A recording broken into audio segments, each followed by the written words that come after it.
Ladies and gentlemen, let me send you greetings from Budapest to all participants of the Liszt Festival in 2021 at the Michigan University in Ann Arbor. My name is János Kéry, and today I am going to talk about the Hungarian Rhapsodies of Emerich or Imre Székely and play you some of his works on the piano.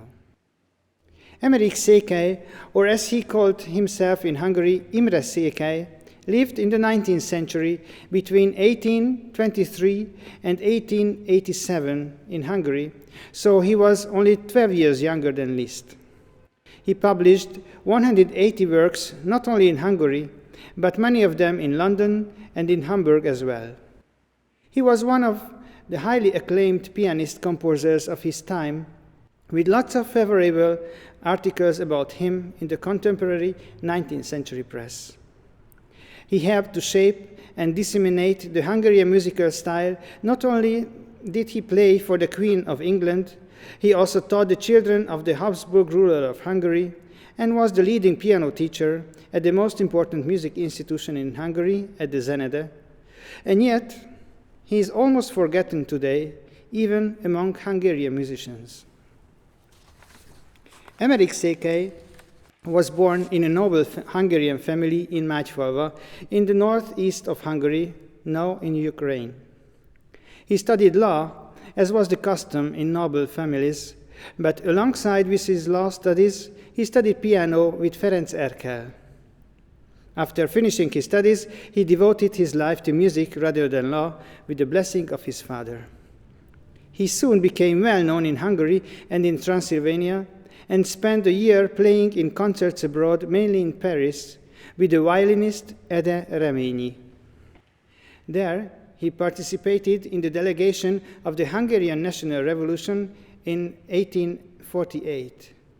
Because of this, he had to flee from Hungary, and he became a refugee in England, along with many of his compatriots, for example, Lajos Kossuth himself, who was the leader of the revolution.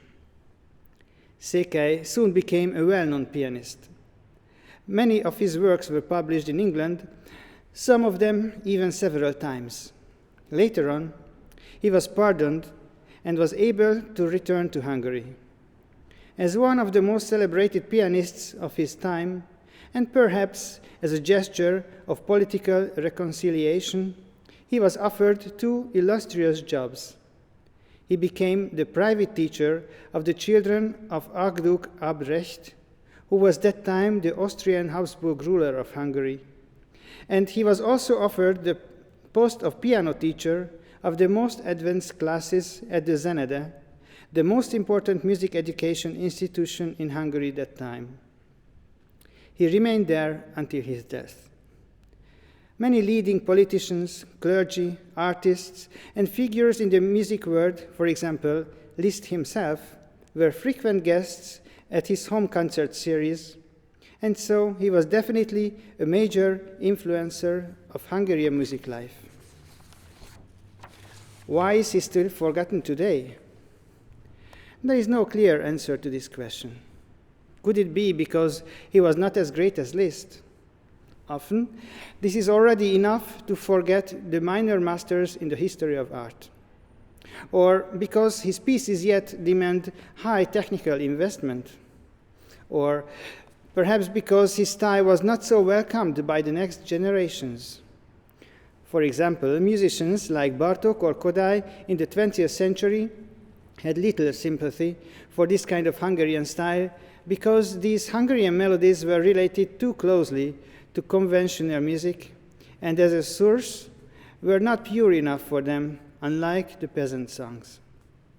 Additionally, his style was not welcome politically either during the communist era, as it was connected to nobility and nationalism. Finally, many of the sources were destroyed or lost, or were simply forgotten during the wars and political and cultural turbulences of the 20th century. Yet, one cannot neglect the cultural influence of this kind of music on contemporaries like Brahms, Schubert, Liszt, or later Bartók, just to mention a few, and even right up to the present day. Today, I'm going to offer you a small taste of his most important legacy, the Hungarian Rhapsodies and similar pieces. With these pieces, he surely collaborated in the establishment or the dissemination of this style. He began composing them in the footsteps of his great idol Franz Liszt. His early pieces were published around the mid-1840s and are written mainly in the most widespread form of the slow Werbung and the fast Csárdas. But his two most important group of works in this style are the Idyllas and the Rhapsodies.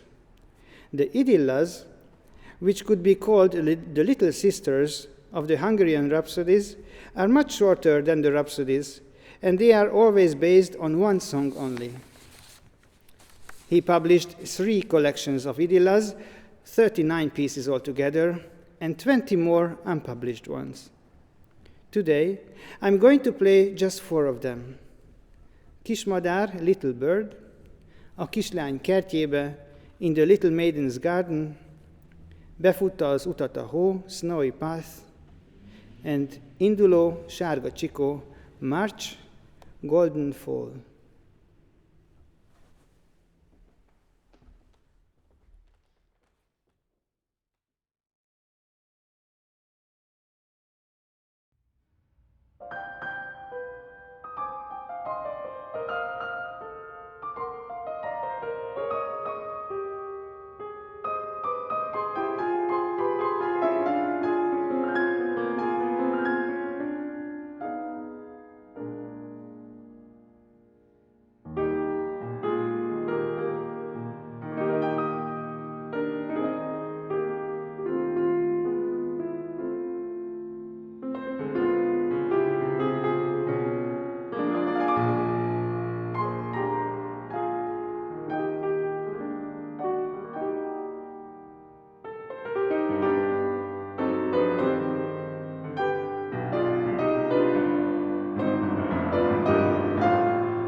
And finally, I would like to give you an example of his Hungarian Rhapsodies. He gave them the Hungarian title Ábránd, meaning more or less rhapsodies or fantasies, and he wrote 34 numbered ones and some other unnumbered ones as well. With this huge amount, he is already the most prolific writer of Hungarian Rhapsodies, and thanks to his reputation, he must also have been one of the most important musicians to shape or disseminate the genre. Today, I'm going to play the very first one. This was first published in 1852 during his period in exile in London. One can see that the genre is still developing.